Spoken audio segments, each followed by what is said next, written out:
Hoops, talking all things North Jersey basketball. This is Season 2, Episode 8, I believe, but I'm bad at counting, good at watching basketball games. I am Corey Doviak, being joined by my illustrious panel of North Jersey boys basketball insiders, starting with former Rampo head coach and current BCCA treasurer, Joe Del Buono. What's going on, Joe? How you doing, Corey? Very good. This is the most exciting time of the year. It's tournament time. Yes, it certainly is. It got underway this Saturday, and a guy who was out watching a whole bunch of games is our very own Richie Ballgame Barton. Richie B., how you doing, pal? Doing well. I was going to say the same thing, except Joe stole my thunder here. Well, you guys should work this out beforehand. The opening of the show is the most important. It's where we grab the listener's attention and keep them. So we will have to do that through other means, and one way that we will do it tonight is by talking to Woodridge head coach Ed Renzio. He'll join us after his 22nd seeded Blue Devils upset number 11 Garfield. It was the biggest upset by number of the first round in the Jambo. Another one, too, Cliffside Park, the number 20, upset number 13 St. Mary. I got some sound. I covered that game. So we'll have a bunch of other interviews from around Bergen County, and we'll get into a lot of Jambo stuff here. Richie B., I know you were out watching first-round games. You had the Richfield against Northern Highlands game, and refresh my memory, Dwight Englewood Tenafly. So you saw two good ones. Tenafly, a good win for Jeff Kohler, as Joe Del Buono and I have been talking about all year on the show. Jeff Kohler's been doing a great job with Tenafly, and he did so again to get his team into the main draw of the round of 16. Oh, absolutely. I will say this about Tenafly. If you let them get into a half-court set, I mean, they'll just run it to death, and they always get open layups or open shots. I mean, it seemed like the thing about Dwight Englewood is talented and real young. And I thought defensively, to win a Jambo game, you have to have that fire defensively, and you have to play with it for 32 minutes. And Dwight Englewood, anytime it got lackadaisical, Tenafly exploited it, and no one exploited it more than Amit Yona, who, in a game you covered, I guess last night against Teaneck, scored his 1,000th point.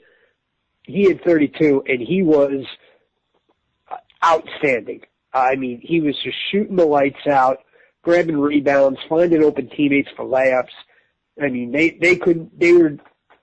tried different guys on him. They tried trapping him. Nothing worked. Yona was outstanding, and Tenafly got the win there.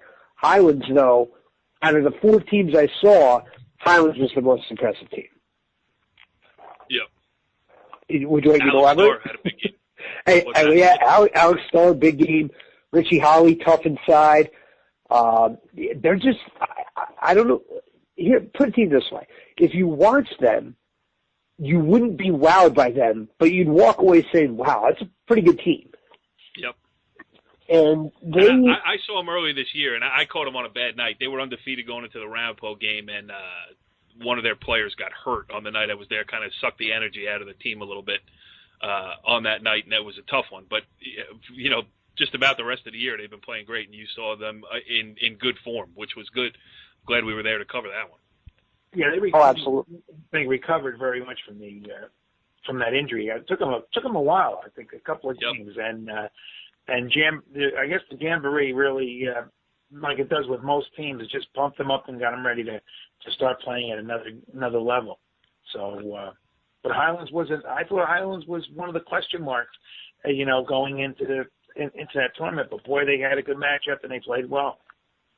Joe, you coached in this tournament as well as followed it for many years. Talk about it from a coach's perspective. I mean, especially that out-bracket game. I love those out-bracket games because, first of all, it's an accomplishment to get into the Jamboree. We talk about that all the time.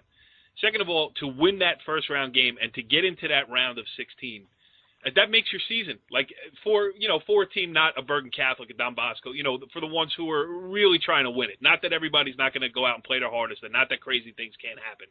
But for those programs, I mean, a Jamboree win, how precious is that? It's a very, very important part of the school's program, the team's program. And the matchups are unique, and every year it's a big surprise. But there's no question that it's the talk of the practice, it's the talk of the season as it approaches. And then again, I mentioned that at worst, you want to make that 650 or be above 650 to be considered. It's when you're a big school and you're not considered, that's a little disappointment. But right. The way the Jamboree is run, and with the quality of teams that are there year in and year out, and that you have to go through certain streets to get there, it's just a great challenge. And when you do win some big games and you get to the 8, once you get to the grade 8, I call it the grade 8. I mean, I just think it's a great round to get there. But you're right, to go from one step to the other, it's just a great feeling. And all of a sudden, practices are different, the intensity is different, the conversations are different, and there's a sense of not only of happiness but humor involved too. You try to keep everything light, keep everything in perspective, because it's a moment in basketball time in Bergen County, and it's great. Yes. So. Yeah, I agree with you 100%. And I'm thinking about what you said. I have an interview that I'll play a little bit later with Sean McIsaac, the Cliffside Park head coach, who talks about that very thing, the process that he built his program from scratch. From Richie, I don't even remember when he took over, but they didn't have many wins in that first 3 years ago. 3 years ago, and they didn't even have a freshman program. I think they had some budget cuts, and they had to suffer through their entire freshman. It was at Cliffside Park, were dismantled for a while. Yeah, I mean, I think they only had 3 or 4 wins 2 years ago. Yes, so he talks about that process of going from that to winning games, then to getting into the Jamboree, to winning a game in the Jamboree. We'll get to all that later. Joe talked about great wins and what it can do for a program, and I think nobody had a bigger one this weekend than Woodridge and their head coach Ed Renzio, and he is the guest here this week on Talkin Hoops. He joins us via the Moe's Southwest Grill hotline. Rock, how's it going? It's going great. It's a pleasure to talk to you guys. Yes, it is going great. You're right. Go ahead, Joe. Take it away. No, it is going great. It was a great game between Woodridge and Garfield. But, no, go ahead. You guys jump in. I just wanted to tell them it was a great game. Yeah, and you were there. So you were the only one of the 3 of us that were at the game. So, I mean, Rock, talk about it. I mean, you were the 22 seed coming in. You're the lowest seed left in the tournament. Big upset over a very good Garfield team. We know that. We've had Chris Storms on the show earlier this year. Richie B covered a game last year, so we know that the Boilermakers are good. What was it that put you guys over the top? Well, I just thought, we had nothing to lose going in. The guys were really loose. As coaches, we were loose. We had, like I said, we're the last team to qualify. We just thought that if we spaced the floor like we wanted to, that would open up opportunities. And we did that, and we made some shots early. The kids got some confidence, and from there we kind of just rode the wave. It was Garfield's a great team. Chris does a great job. There's a lot of good players, and I just thought that if we got by their front line of defense, broke down their pressure D, it would open opportunities, and it did. Will Cook had a huge game, 35 points. 20 rebounds, but like the unsung heroes like Dave Guerra, 13 points, hitting a couple threes. Joe Bacho hitting 3 threes, really spacing the floor well. And from there, the kids kind of just, they took they built confidence the game was going on, and we just figured, we've been on the other side of the spectrum where, the game's close, the higher seed starts to feel the pressure. So we felt if it was close going down the stretch, we had nothing to lose. They had everything to lose. So we were hoping that, the game was close and we could have kind of pulled out at the end. And we jumped on from the get-go. And, their kids played well. They missed some shots early, and we hit some shots early. That proved to be the difference. I don't know if I ever remember somebody with a 35-point, 20-rebound game. That's crazy. Will Cook. Yeah, I know. Well, I mean, really, that's doing it all. He's always been a good rebound for us. He's always been like the biggest kid on the floor. We have, other kids, 4 guys under 5'10" and 1 guy over 6'5". That makes a huge difference. But sounds like me on this show, Coach. It sounds like me on this show. defensively he did such a good job rebounding the ball, and then offensively he was just, accepting contact and making the layups. And then once he makes a few layups, we allow him to step out and shoot some threes. And he hit a couple threes, and before you know it, it was just like he was communicating. He was, being aggressive, and that was the biggest thing. So I said to him after the game, I said, once you started talking to your teammates, they all bought in, and from there, it was really a pleasure to watch the kids like coming together as one. I mean, that's what as a coach, that's what you strive for, and once you reach it, you're just like, wow, now it's the ball's in their court. I'm just a spectator, so that's how I can do that. Little thing called leadership. Go ahead, Joe. Yeah, well, they look for one another, all of them. they dish the ball, and they kick it out, and then Cook, he's on the outside. He can make that three, which really causes, I think, matchup problems for other teams, because not only that, then he can put the ball on the floor and go to the basket. Yeah, yeah. I don't know if there's a really in there, but it's a good point. You're big. I'm sorry, maybe I had the wrong name. Your big is what's his name again? Will Cook. Will Cook, right? Yeah. Are we still on? Yeah. I'm still here. I was just listening to Coach giving his data analysis. So it's... Yeah, but I mean, I thought that was a big factor. I mean, you like you said, you spread the court. I thought your defense was excellent. I mean, I think your defense rattled them. I mean, they really didn't score until. I thought, I didn't take notes, but he held them scoreless there for a while, if I'm not mistaken. Yeah, it was 4-1. It was 4-1 with 4 minutes to go in the first quarter, and then we went on a 6-0 run to make it 10-1. Right. Then he hit a 3 to make it 10-6.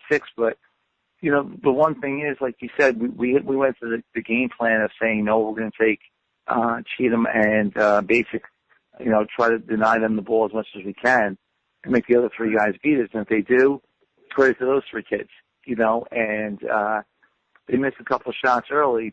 Will got a couple of big rebounds, and we were able to kick the ball out and get, I thought our execution in transition offense was really well. We made some nice 2-on-1s, 3-on-2s, and the kids, it was just a pleasure to watch because they shared the ball, and, Will got 35 points, and I remember after the game speaking to his dad, and his dad was just like, wow, I didn't realize he had that many points because the way he did it, it wasn't like it was a dominating performance, like where he was getting all these points in one lump sum. They were spread out through the quarters, and Will's an excellent foul shooter, too. I mean, he's shooting over 80% from the foul line.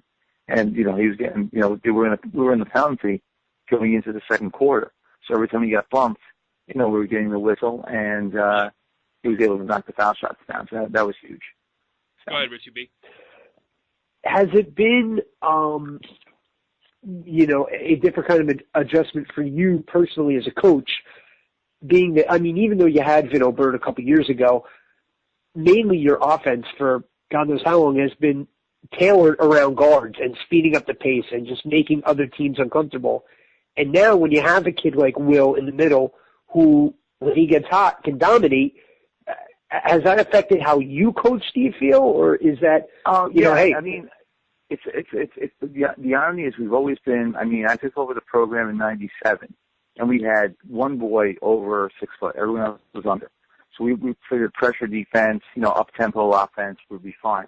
And then this year, going in, I mean, when I had Gary Gibb, when I had Angel and Maddie, they were such disciplined. I mean, people thought, we're just chuckers. But they were so disciplined in how they ran things, it was real easy. And with these guys being so inexperienced, both seniors and juniors, we figured we have to run a lot more structure stuff.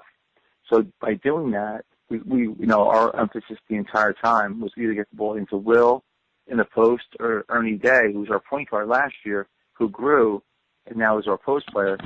We want to get the ball inside to work inside out. And what happened was, they've done that. So when we reverse the ball, when the ball goes into the post, we kick it out. We have a driving layup or a kick. So we're doing things where in the past it was more, our biggest philosophy was spacing, get wide and wide and low. Now we're running, just specific things for guys.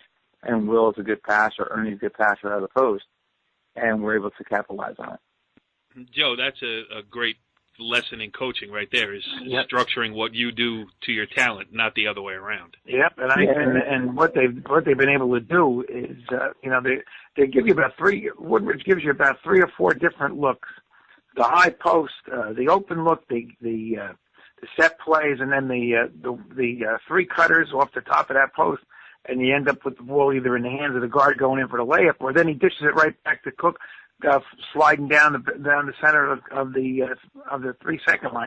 Beautiful. I'm really some great stuff, and I think you're a very tough team to prepare for. I mean, I know Bergenfield is going to be your... Joe. You just gave away the whole scouting report. I think you're. Well, I'm sure they've been scouted. That's for sure. I know everyone's there, but you got the 12:30 game at Northern Highlands this Saturday, February 7th, against Bergenfield. What's your scouting report for Bergenfield? Oh my God, they are super athletic, obviously well coached. I mean, how can you tell?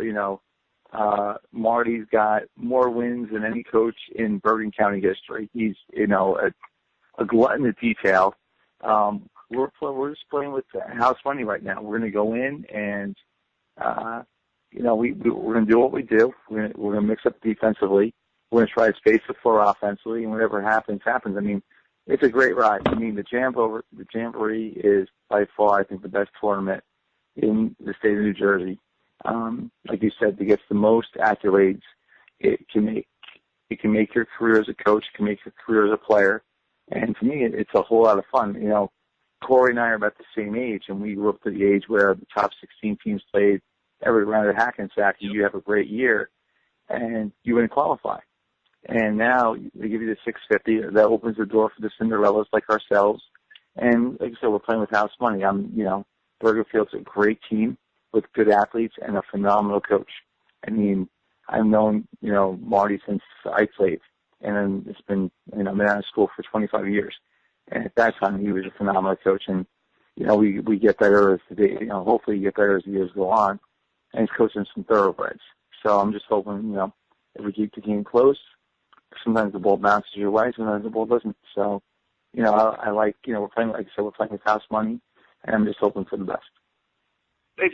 Their inside game has to be a concern, I would think. If they're inside, they're going to pound that ball in there. So yeah, I mean, if you play, if we play our zone defense, you might yield some outside shooting.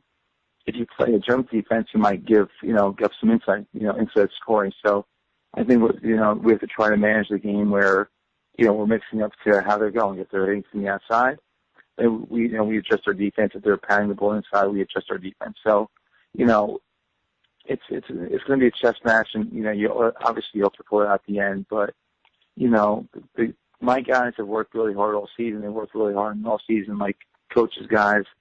And I'm just looking forward to it. Like you said, it was a great. Saturday was a whirlwind.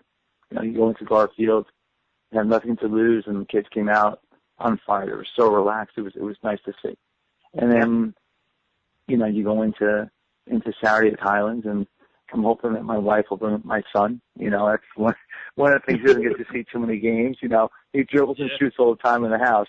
But I'm looking forward to it. I mean, I have the utmost respect for what Marty's done on both Cresskill and at Bergenfield, and I think he's a phenomenal coach. I think whatever program he's ever taken over, they've always succeeded. And I love the guys I coach, and I love my assistants, and it's going to be fun. And if we come out on the short end, well, guess what? We weren't supposed to be there to begin with, and we're there. We come out on the winning end. Well, guess what? We're Hoosiers of Bergen County, so it's it's one of those things. I mean, like I said, the Jambo. That's the best thing about the Jambo. Gives everyone an opportunity, no matter big or small, to shine. And that's why I think it's always going to be that way for you. It's always going to be that way. You're Woodridge. You're a Group 1. You're a small Group 1. So, even Cresskill this year with the great run they're on, they're a Group 1 too, and they can take on that Hoosier. Like, Cresskill's a high seed. They're a 10, but they got Hackensack. So, it's, they get the first round bye, and their first test is against Hackensack. And listen, we've been over it a zillion times. I'm a Group 1 guy, and I try not to root. But anybody who likes high school basketball, how can you not root for the little guy?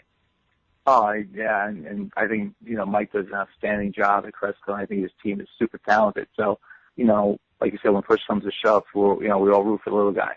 So, I mean, that's just the nature of the beast. And, no, it's, I mean, just sitting here right now talking to you with my kids going berserk in the living room, it's a pleasure. I mean, it's awesome. And, Coach D, I have the utmost respect for you and, Corey, and which we've had, a running relationship for, I can't tell you how many years. This is, I'm in heaven right now. I'm walking on cloud nine. Well, Richie Barton, I think you like Richie Barton a little bit better. I mean, he's got the Woodridge polo jersey. I got nothing. You were going to say that. Richie, you're the one bragging like you're 6'5".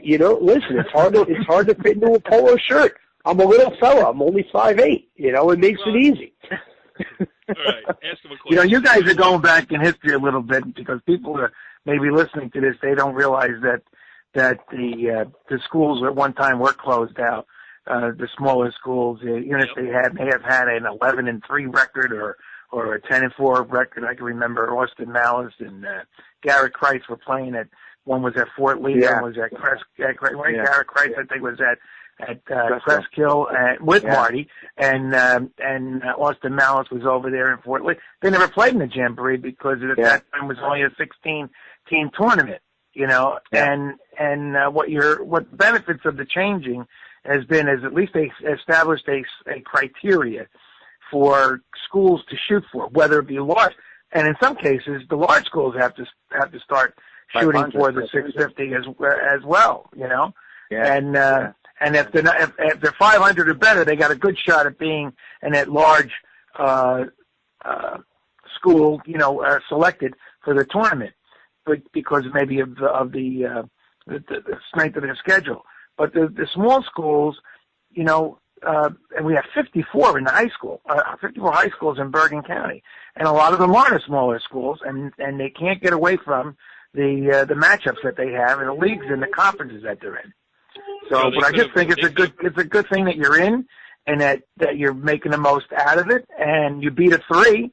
I mean, if I'm not mistaken, that was a 1-3 matchup right there. Yep. Yes, size of schools, if I'm not mistaken. You're correct. And they could have lowered the bar to 1 win get you in the Jambo, and I still wouldn't have made it at Powell Park. But I do appreciate it. My senior year, we lost 2 games, and we thought we were in, and we didn't get it. And that was when, I can remember being a 7th grader, and my CYO coach would take me over to see all the games in Hackensack, and that was just like, you couldn't match the energy. That was the thing. Like, it was awesome. I mean, I was 12 o'clock start. You had to get there at 10:30 just to get in. Yeah. I was at the gym when Demers beat Rutherford in a double overtime game. Well, it was so hot in the gym they had to open all the doors. You had to cross ventilation, and that was the finals when Rutherford beat Burlington, and that was their only loss. So I mean, the excitement that this tournament generates, it's amazing, right. And I think the committee does an outstanding job of just trying to put, teams where they can compete and make the most of it. And like you said, it's almost like the NCAA as well. One weekend you go from being, you're living on cloud 9 to next thing you know, you're struggling to get out of bed in the morning. So it's but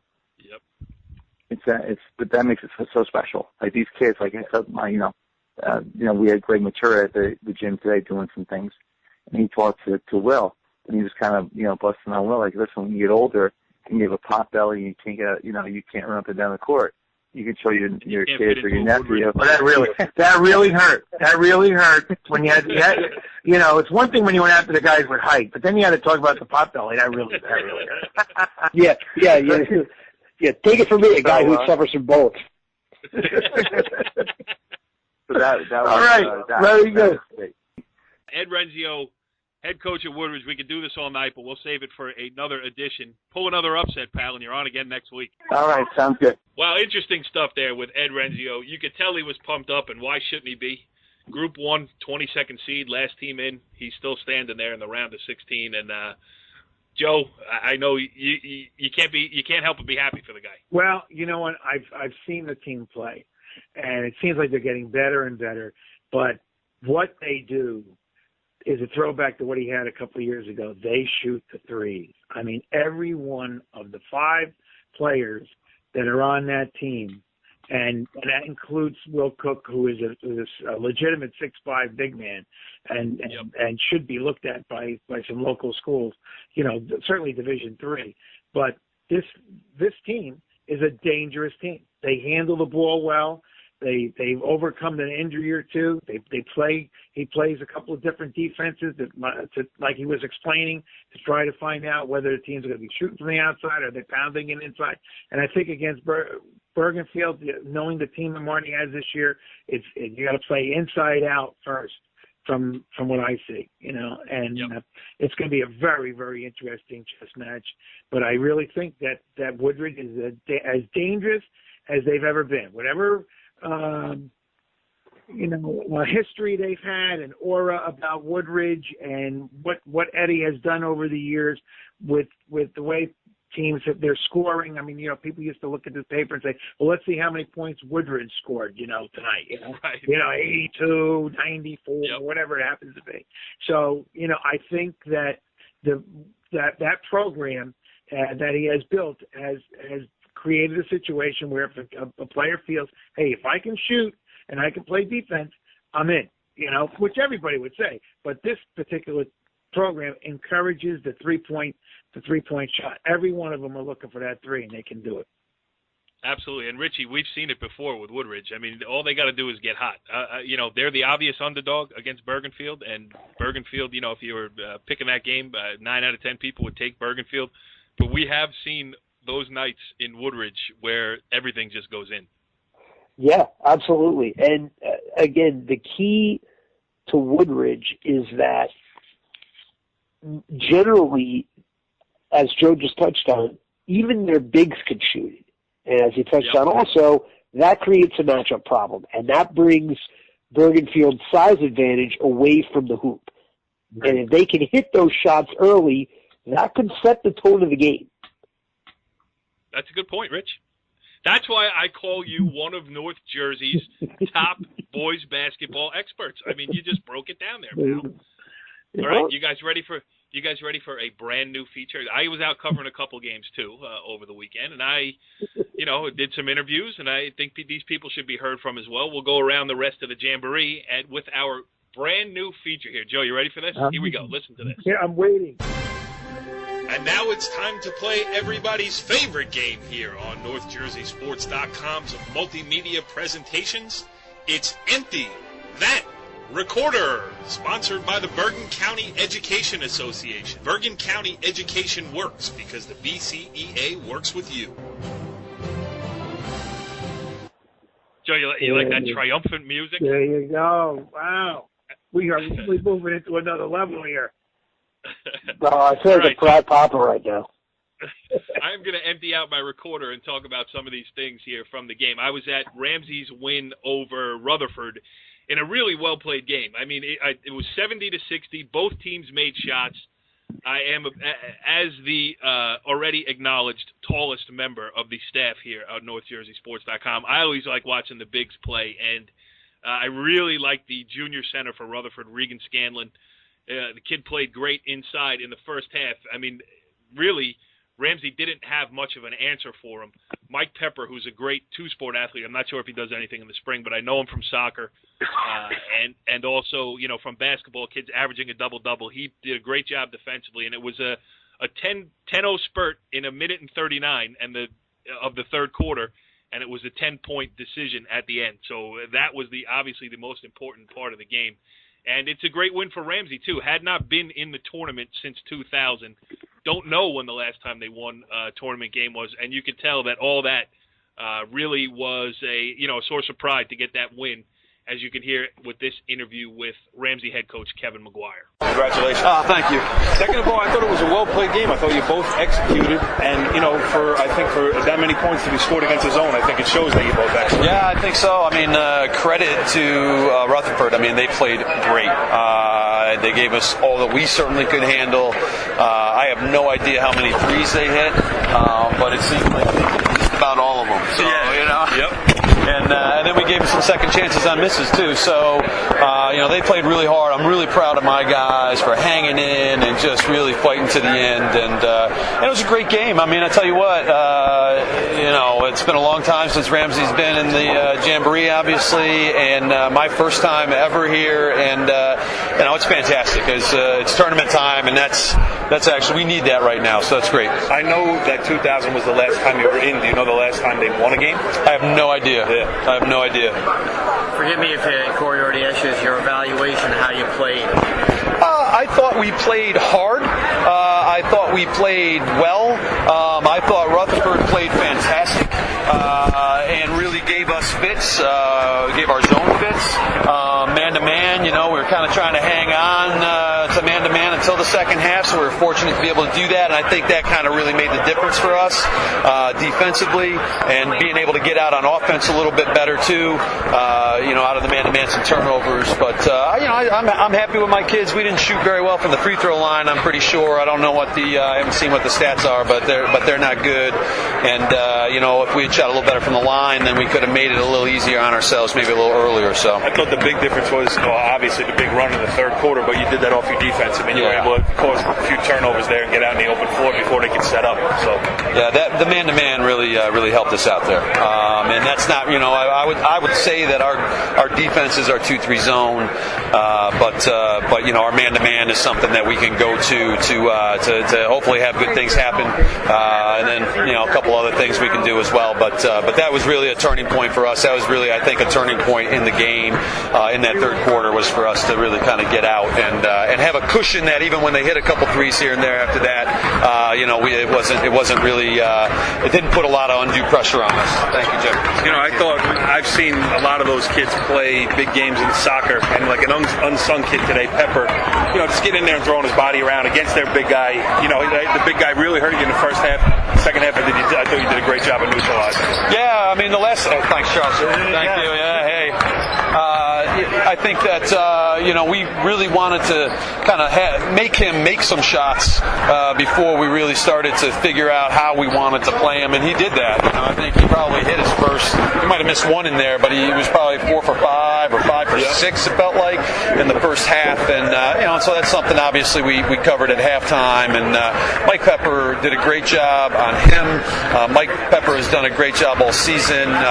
He's averaging a double-double right now for the season. Is that right? So yeah. So he's I haven't put the last game stats in yet, but he's averaging like 13 points and 14 rebounds a game. So he's been a beast for us. He's got I think 9 double-doubles in our 15 games so far, and when he hasn't had a double-double, he's been really close. So he's our everything. He makes huge plays. I mean, he didn't have one tonight really, but he's made block shots where people don't even know where the hell he's coming from, and he gets out on the break. I mean, he had that huge tip in above the rim, and he's a beast. He's a man. He's our beast mode. He's a man child. He's really impressive out there when he's got it going. So do you feel like the pressure's off now that you got one of these? Oh yeah. The pressure's totally off because now we go and play T-neck, I assume. I think that probably there was some pressure for us. I think we've been dealing with pressure all year. Yeah, because people we're not we're not a 14-1 team or whatever we are, right? I mean, we're a grinded out, try and make the state tournament, hopefully go win a game, and build, and here we are this year. We're really fortunate with the kids we've had come back to the program, and the guy came back. We have Joey Carroll, Junior, he's number 4, and Jack Gaffney, number 20, who's also a junior, and then we've got Mike Cirilli returning as our third-year starting point guard, and having Pepper back obviously as a senior, and certainly having Pat Mullane, who was really he was our everything the second half of the season last year. So to have those 3 guys returning was fantastic, and then to be able to blend Joey and Jack into the mix has really been unbelievable. And we get contributions from everybody, and it's the whole team that makes the games for us. So I think, but going back to the pressure thing, I think we feel pressure. It's like we don't want to screw it up. We've got a good thing going right now, and we're just trying to take care of business. And I I feel like I can see us get tight here and there. It's what we talk about. Hey, it's just a game, right? I mean, first time at the Jamboree and 50, whatever all the history is. So, just go play. And I think man-to-man really helped us do that tonight. It got us going. So. Well, interesting stuff there with the Ramsey head coach. And Joe, you mentioned it. Say your thoughts on it. I just think that Ramsey continues to validate their record, and regardless of what others may feel about the competition that they play, the strength of schedule. Not everyone does have a Ramapo schedule, or doesn't have a Bergenfield schedule, doesn't have a Don Bosco schedule, but Ramsey has been playing. They continue to play a very good game. I mean, they have outside game, they have an inside game, they handle the ball well. This is going to be an interesting game between Ramsey and Teaneck. So really, that's the 4:00 game, if I'm not mistaken. The 4:00 game is Saturday, February 7th at Northern Highlands, and that's going to be some matchup. And as long as I guess as when you're talking about coaching and stuff, as long as they keep their heads and don't get wrapped up into the aura of the game and realize that they can play their game, they're going to be pretty good. I still say that they're a big surprise of the season, and well done.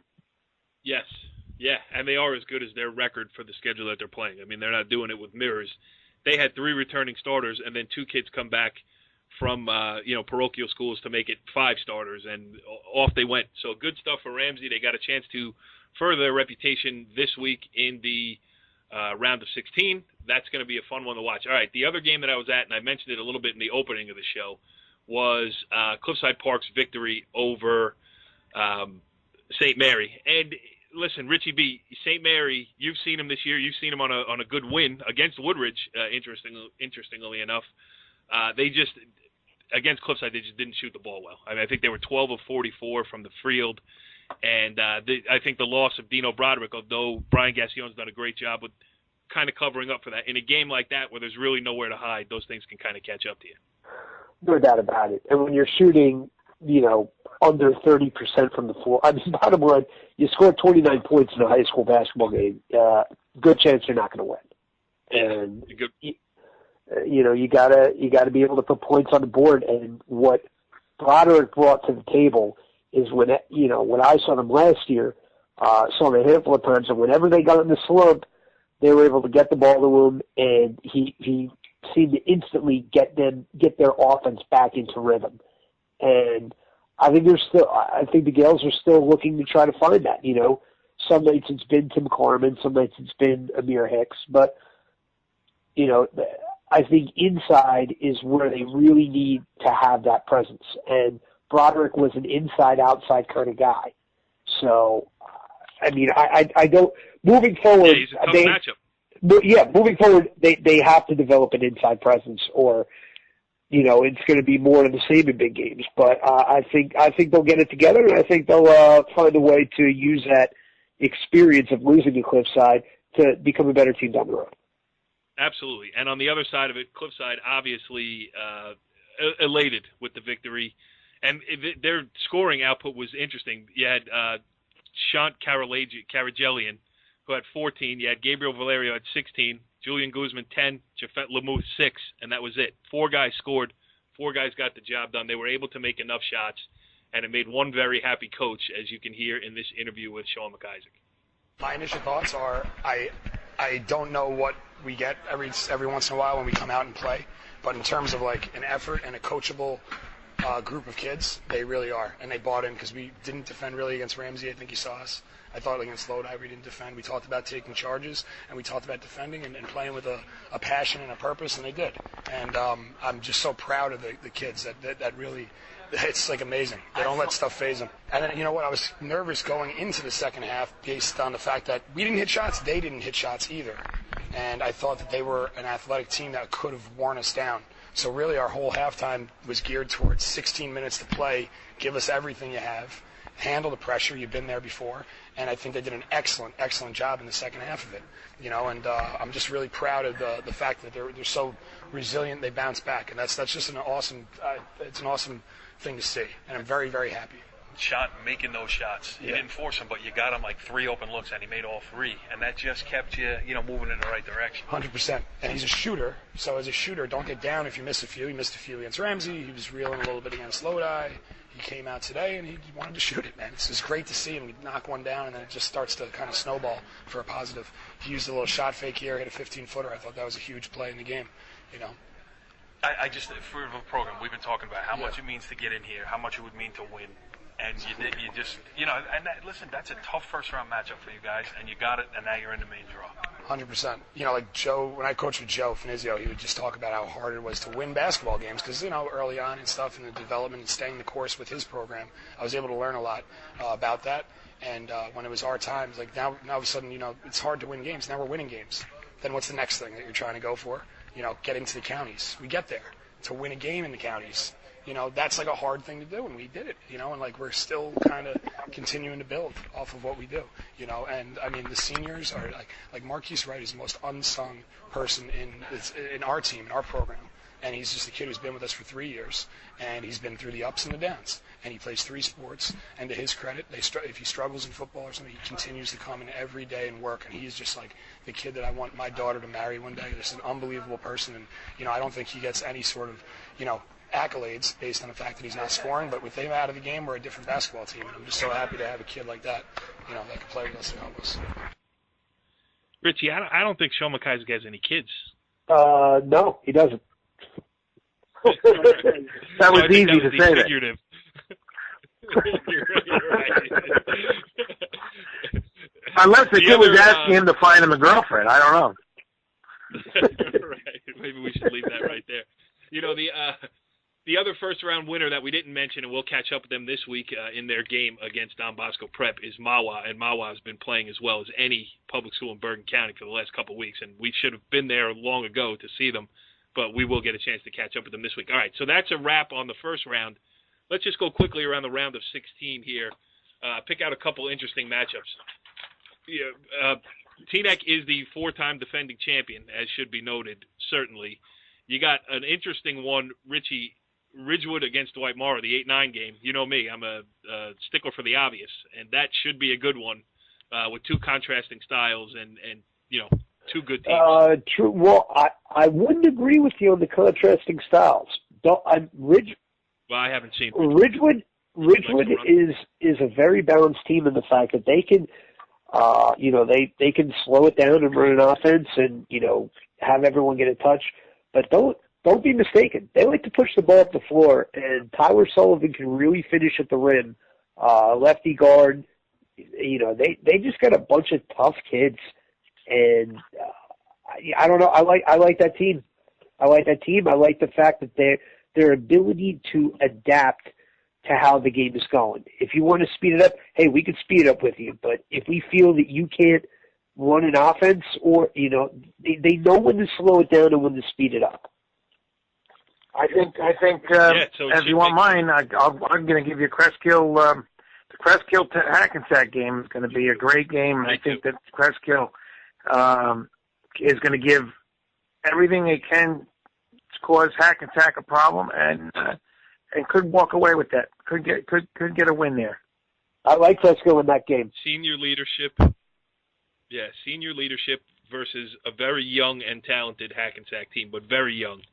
Cresskill, this group has been together forever. This is their last shot at it, and I agree with you, Joe. I mean, I don't want to pick games. I mean, I certainly don't want to pick. Well, I thought we said no. I know that's true.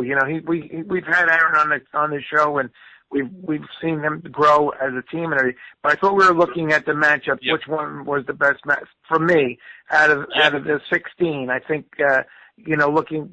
Although there are others that we've talked about already, I just think the Cresskill Hackensack, 11 o'clock Sunday at February 8th at Tenafly is going to be a good opening game for those 4 games.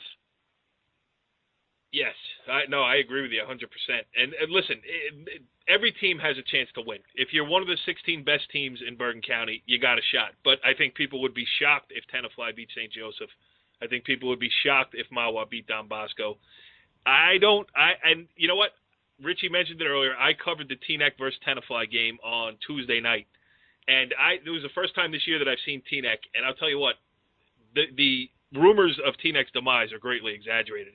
That backcourt is so unbelievably quick, and really, I don't know how you stay in front of them. It's going to be very hard to play man-to-man against them, especially on a big court if they get to Ramapo College. Everybody knows Leandre Washington, who was the freshman sensation last year, and now this year he's joined in the backcourt by Jaquay James, another freshman who handles the ball and allows Washington to move off the ball a little bit and, make shots without having to create everything off the dribble. Washington is the only returning, starter. He's the only returning varsity player on this year's Teaneck team. Their record is deceiving at 9-7 because they've played everybody they could find. They've gone out and played everybody. So I saw them the other day, and I caught up with a couple of them. I caught up with Leandre Washington. I caught up with Jaquay James, and also here, this is Jerome Smart after the win over Tenafly on Tuesday night. We're just trying to be consistent. I think we found out some things about our team the last couple of weeks, what we do well, so we're trying to emphasize those things moving forward. Give us the best opportunity to win. Leandre a little bit more off the ball, which I think helps. Yeah, well, he has to be off the ball a little more because he has to do so much as far as scoring. But we put the ball in his hands in crucial moments so that he can make plays, and he can also score when he has the ball in his hands. So he's a triple threat when he gets the ball, every time he gets the ball. So we try to take a little pressure off him, at times during the game and let Jaquay handle the ball so that he doesn't wear down. Yeah, and I think, well, how you feeling going into this weekend? I mean, Tenafly is a team, listen, you got to knock them back. They're in your section. They're still in the Jambo. You got to show, hey, we got a couple losses, but Tenafly, I think the coach is doing a great job over there. Yes. He's changing the culture and the climate. Their best basketball is obviously going to be ahead of them moving forward. And I wish them luck in the tournament. I mean, we felt like they gave us a pretty decent game the first time at their place. So we were ready to play, and I think we did a better job this time around. How about for you personally? You having fun, anxiety? It's different, It's different watching it. It's still Teaneck basketball, but it's a different set of circumstances. Well, yeah. We've always had 2 or 3 guys that could really do some things, some damage. Some seasons we have 4 or 5 guys. I mean, this year it's been primarily Leandre and by committee. When the committee comes to play, we're fine. But when the committee struggles, of course we struggle because then people just lock in on Leandre and make it very difficult for him. But as long as he gets help from his teammates and kids keep continuing to step up on the glass, that hurt us earlier this year. Not rebounding the ball. We're doing a much better job. I've started playing some younger guys to help us with that, so it seems to be turning around.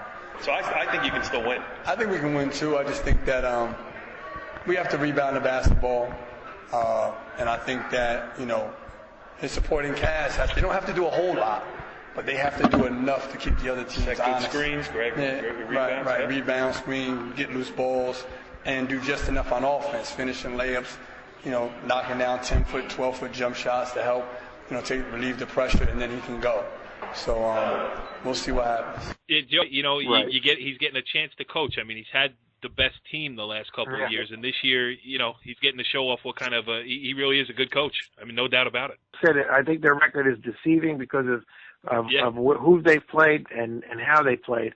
So I think it's going to be interesting if they can really move up because they really have a tough road to hoe because I think Ramapo, if Ramapo gets by Cliffside, they get by Ramsey. That's going to be a tough game. Yes, that would be the 4 or 5 game if both of those teams win. And it's crazy, too, to have a freshman like Washington was last year come in and be the point guard on the Jambo championship team and then to back it up again this year with another kid coming in. Let's just get their thoughts quickly before we wrap up tonight. Leandre Washington, talking about, just that subject. We're working harder. We went down to Atlantic City this past weekend. We bonded, we stayed in a hotel, and we got the W on Sunday. And I think that was our turning point, so we're looking forward to make a deep run in counties. Yeah, I had Coach on the show last week, and we were just talking about I think it was a great thing that he did. He didn't turn down your schedule at all. He still went out and played everybody. Yeah, he took a couple of lumps early on, but that's helpful, I would imagine. Yeah, it's going to help us down when we go play Newark East Side or one of those Essex County teams down in States. So we're preparing now, play against a tough team, so when we get there, we know how the atmosphere is, we know how to play, and we're strong. Little different role for you too. You're playing a little bit more off the ball, which is something I'm sure Coach has always wanted you to do. So because you're a good shooter too. Mm-hmm. How about this adjustment for you? It's easy. My teammates, they trusted me. My coaches trusted me, so they put the battery in my back, and I just go out there and play. Yeah, I'm only returning varsity player, so I gotta lead this young group of guys. Most of us is coming back next year, but this year I think we're gonna make some noise. The way we're set up in a bracket, we have a good chance of going deep into the county. So do you use it as like a rallying cry when people think like, Teaneck, even though you're the 4-time defending champ, like, hey, this is the year we can pick them off? Do you guys use it as motivation? Even though that we're like called the dark horse or whatever, we like that. We don't like to be the main one because always the main one gets knocked out early. So we're going to be the dark horse and just shock everybody. Are you enjoying this? I'm loving it. You smiling? Yeah, my teammates, we're having so much fun. When we stay in Atlantic City, in a hotel, we stay up very late, but we was just having so much fun, bonding, and that's what's important. Having a team bond, we all have each other's back. Last order of business tonight. Jaquay James, the outstanding freshman for Teaneck here, he talks about it, his adjustment, and it also talks about that very thing where, the speed of the game was flying when he got up to the varsity level, and now it's starting to slow down for a little bit for him. Here's Jaquay James. And it's different this year, but how do you guys feel going into the round of 16? Like, it's a different Teaneck basketball, but it's still Teaneck basketball. You guys still look good. I think it's just was a growing process. I think I'm playing better now, being more of a leader. Dre is playing better. He's shooting the ball because I'm getting him more shots, and he just creating on his own. It's young. We're a young team, but I think we gelling now. We had a road trip. We got to stay together, so now we coming together. It's lit. What was the biggest adjustment for you? I'm sure you played high-level AAU and everything else, but coming into the high school season, which is a grind. Yes. How about the biggest adjustment? The biggest adjustment, I think, was getting comfortable and just getting used to the speed of the game. Because, like, 8th grade, I was able to kind of control the game speed. Like, I controlled it. Now I'm kind of catching up to the speed. Now I'm getting it back to where the game is slowed down. How important was it to have a guy like Leandro? He did the same thing you're doing. He walked into Teaneck High School, storied program, and was a freshman point guard. So how much has that helped that he's been through it? Dre helped me a lot. He always told me, like, it's going to be ups and downs, but no matter what, just keep playing and just stay as a leader. And no matter, he said, if you miss a shot, keep going.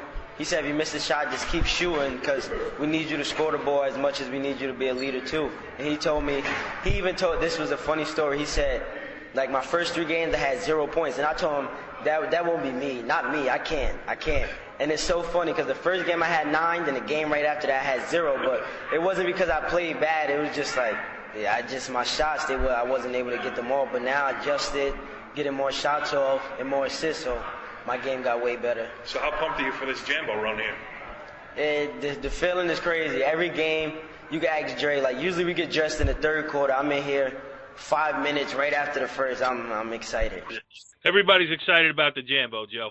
Coming up here on Talkin Hoops on NorthJerseySports.com. Richie, do you have anything intelligent to say to send us out of here? Watch out for Northern Highlands. Follow the leader.